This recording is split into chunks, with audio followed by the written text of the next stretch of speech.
Hello, Zach Murphy here. Thank you so much for taking the time to tune into my channel today. In today's Bible study, we are going to continue our Bible study series on the book of Proverbs, and we're going to look in particular at chapter 7. And if you haven't been following along, be sure to go into the playlist for the book of Proverbs and start at chapter 1 so you can get the whole context for this book here, because there are some great truths that we've uncovered through this teaching. So let me open in a word of prayer. Heavenly Father, we thank you for this opportunity to study your word, Lord. Let this teaching bring forth much good fruit for your kingdom's glory, Lord, and reveal your truth to us in a fresh and a new way, Lord. In your most holy and precious name we pray. Amen.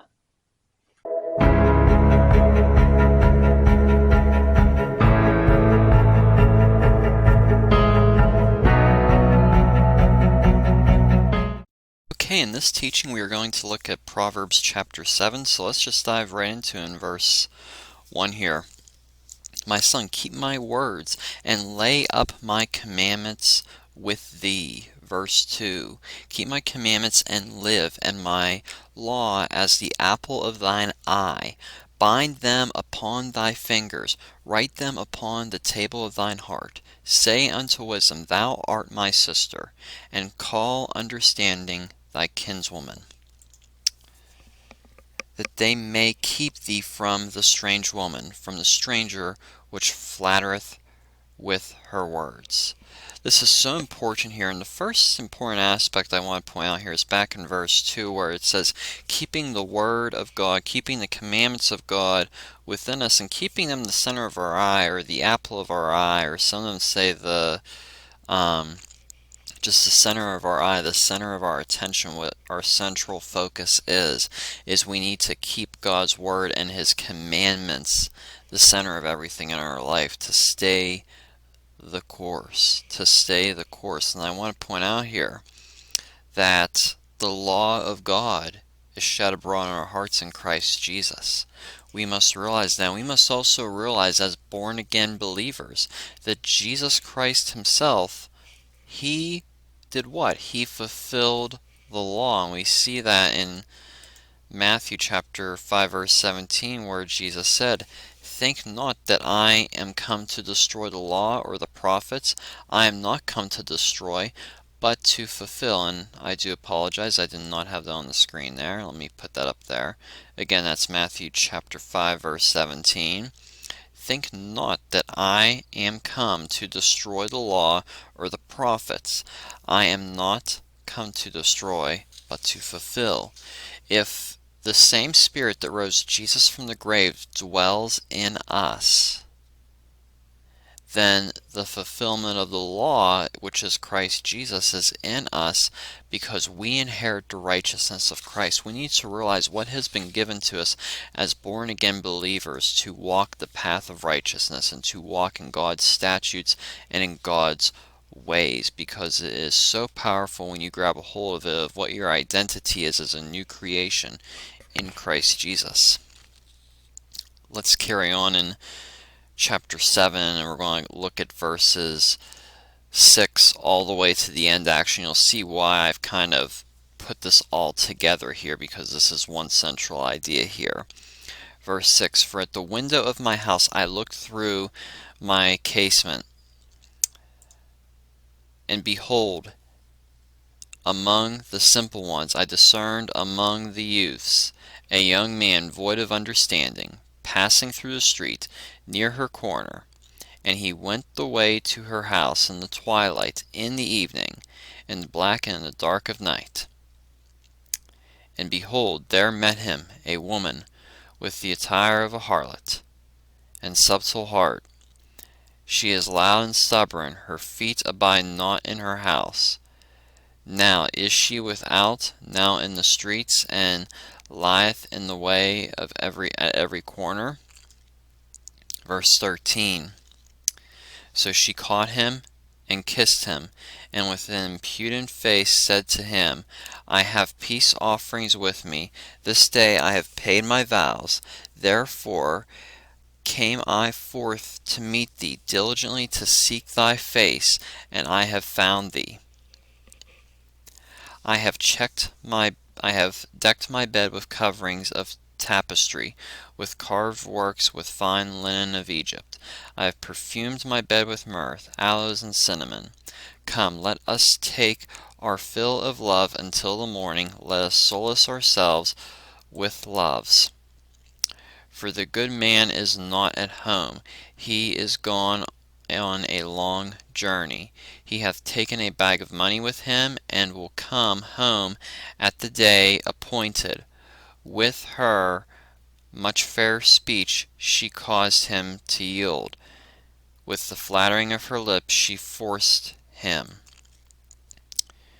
He goeth after her straightway, as an ox goeth to the slaughter, or as a fool to the correction of the stocks, till a dart strike through his liver, as a bird hasteth to the snare, and knoweth not that it is for his life. Hearken unto me now therefore, O ye children, attend to my words of my mouth. Let not thine heart decline to her ways. Go not astray in her paths, for she hath cast down many wounded, yea, many strong men have been slain by her. Her house is the way to hell, going down to the chambers of death. This is so powerful what's being said here about this young man with this harlot of a woman here that talks about, and it's a warning against seduction. It's a warning to avoid all sin, because all sin has a spirit of seduction to lure you in with that temptation, which is all from the devil. And keep in mind that the scriptures say that, we are not tempted beyond what we cannot handle, because God has given us a way to deal with temptation, and that is the Word of God. Just as Jesus Christ, when he was in the wilderness and was tempted by the devil, what did he do? He spoke the Word of God. We have the Word of God available to us in many translations today. Let's use it in our life to flee from sin, flee from temptation. It is so vitally important that we do this. And in particular, this talks about a warning to avoid lust. This talks about a warning to avoid lust. And we live in a world, sadly, today, that is filled with all sorts of lust. Lust has just become a normal thing of this world today, sadly. Just look at the stuff that they are pushing on advertisements, on the stuff that they're putting on television or social media, or whatever the case may be. Just look at all the things that they are pushing, and who runs the entertainment system by and large. It is the enemy. It is the enemy.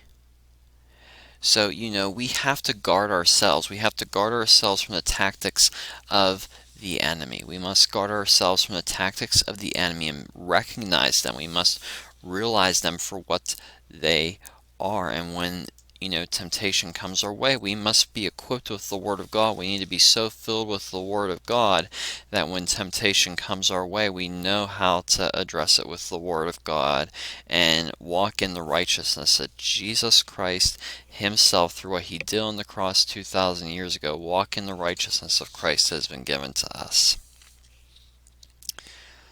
Look at Matthew chapter 5 again. I want to point out in verses 27 to 28 where Jesus said, Ye have heard it was said by them of time of old, Thou shalt not commit adultery.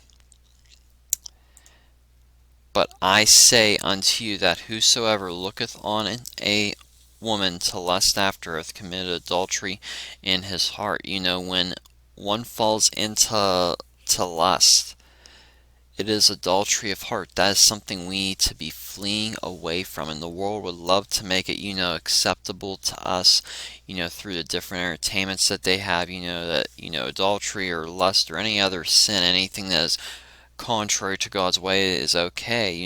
That's what the world's goal is. That's what, the world's way of doing things is. It wants to make it seem like, being culturally acceptable is the way to be. And, we have to be so very vigilant as believers. And another scripture to point out here that is really good with this is in 1 Timothy 4 verse 11, where it says, "But I say unto you that whosoever," oops, I did not change the slide. Again, it says in 1 Timothy 4 verse 1, "Now the Spirit speaketh expressly that in latter times some shall depart from the faith, giving heed to seducing spirits and doctrines of devils." That is so powerful there, because so many people don't realize how easily people can be seduced into seductive spirits. There is a spiritual war going on out there that the enemy wants to throw everything he can at the believer to derail them from their God-given destiny. And we have to be vigilant. We have to be vigilant, and we have to be fully equipped in the armor of God to stand against the temptations of the enemy to try to seduce us into a path of sin, because we have to walk in the path of the Lord. In the path of the Lord, because that is where victory is, in the path that Jesus Christ gave us. Jesus is the narrow way, which means that the way is Jesus Christ. There is no other way, so we have to stay on that path. We don't want to be seduced off that path. If you were looking for a destructive road to go on and look at the things of the world systems, then it talks in Proverbs to just go to where this harlot's house is, where the seductive woman was. We have to be vigilant, and we cannot be given into spiritual seduction or any other form of seduction that is of the enemy. That's where all seduction is from. That is where it is all from, these seducing spirits. We have to be so vigilant. We have to be so vigilant, because it is a scheme of the enemy. There are spiritual principalities out there that their goal is seduction. They want to seduce people off the path of righteousness, as I said. We have to be so vigilant. So Proverbs chapter 7, it gives almost like a parable in a way, talking about this young man who went with this woman on this destructive path. She had a seductive spirit, and we see sadly that she seduced this young man in Proverbs chapter 7, and it tells us that is a path that leads to death, that leads to spiritual death. That is what the ultimate end goal fruit is of that, is death. So it may not even be lust that you might be being tempted with, or might be dealing with a seducing spirit of. It might be something that's trying to get you to go into the occult. Something that's trying to get you to go into the occult, or to dabble into some form of new age practice, or something that's against the word of God. There are many different seducing spirits out there, because I'll put it up here again. From 1 Timothy 4 verse 1, it says, "Giving heed to seducing spirits." It's not just singular, it is plural. It is plural there. So I believe, it is implied that there are many different kinds of seducing spirits, and it's not that we recognize what exactly they are, but we have to recognize when they are at work. And it's usually with some form of temptation that will put someone in bondage to some sinful habit. And that's all I have for this Bible study. I hope this has been an encouragement. I hope this has revealed to you the importance of being vigilant and not giving into any form of seducing spirits. Let me close in prayer. Heavenly Father, we thank you for this time in your word, Lord. I pray, Lord, you give everybody, help them guard their eyes, guard their ears, and everything, Lord Jesus, from the seducing spirits of this world, Lord Jesus, that we not fall into temptation, Lord, but run to your word, Lord, and overcome with the word of our testimony. Through the blood of the Lamb, Lord Jesus, we have victory. We give you all the praise, glory, and honor in Jesus' name, amen. Once again, thank you for watching us. God bless you, and have a great week. Be sure to hit that subscribe button down below and hit the bell for notifications. Okay, and if you would like to learn more about me and check out my other teachings as well as blog posts, you can go to my website, steadfast-ztm.com. I post on there regularly, and you can also subscribe to a newsletter. There is a page there to look at missionaries I would encourage you to donate to as well as other links to other teachers of the Word of God that I personally follow myself, and I'll encourage you to follow as well. And there's some other resources on there for Christian living and studying the Word of God. Additionally, I have a devotional available on the fruits of the Spirit.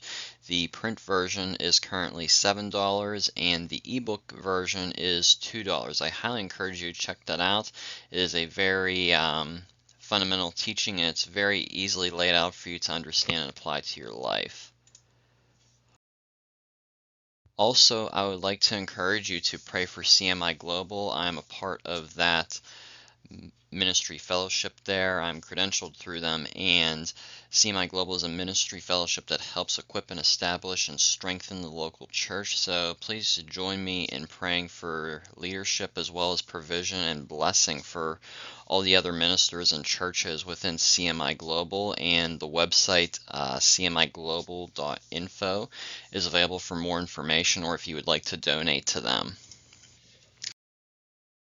Also like to talk to you about the School of Discipleship through endurehardship.org/SOD, which is where you can check it out. I attended this program, and I'll be a graduate of this two-year program as of May, at the end of May 2023. If you are looking for sound Christian teaching and discipleship, I highly encourage you to check this program. You can do it from anywhere. They do weekly Zoom meetings for you if you enroll, and the teachings are awesome. They will help strengthen your walk with the Lord and help you build a lifestyle of discipleship, which is very important. This is for anybody, whether or not you want to be in ministry or not. I believe this is crucial for any Christian. There is just so much given in this school here. It has touched my life, and I know it has touched others, and it's led by Dr. J.P. Price. You can find out more about this school here. I'd highly encourage you to check it out. It's very affordable, very reasonable. Again, I would highly encourage you to check this out, and I'm sure it will be a blessing for you as well, and share it with others. You might know somebody that wants to go through discipleship or go through some training to be better prepared for ministry. This is the place to do it at, and Dr. J.P. Price and the other instructors with this program do a very good job of pouring into all the students. I know it has helped me, and I trust it will also help others and be a blessing to others, and God is definitely using this program here.